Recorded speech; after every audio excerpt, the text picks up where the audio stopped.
आणि आपण काय झालं, माझा विचार आहे ह्या मूर्ती केल्या त्या काळाला फोटो नव्हते, कॅमेरे नव्हते, शंकराच्या जमान्यापासून. मग आता काय करावं, त्याचं नाव कसं ठेवावं म्हणून माझं मत आहे त्याला काहीतरी कुकू लावलं म्हणा का काही पूजा केली आणि शंकर म्हणून सगळी मूर्तीच्या पूजा केल्या दगडाच्या, हे सत्य आहे. पण आम्हाला काय सवय झाली आज की त्या दगडामध्ये ईश्वर आहे आणि या माणसामध्ये देव नाही. या ठिकाणी आपली ओळख बुडाली. आपण पाहावे, आपणाशी तुकाराम महाराज म्हणला, आपण तिकडं देव ठरवला आणि स्वतः देव असून आपणच उभा केला, आपणच चंदूर लावलं, आपणच दिवा लावला आणि आपणच पाया पडायला लावलं.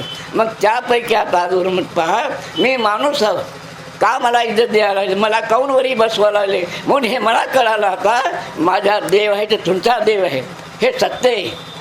माझ्या पायात देव आहे तर तुमच्या पायात देव आहे. कमी समजू नका. आता ध्यानाला बसून पहा. शंकर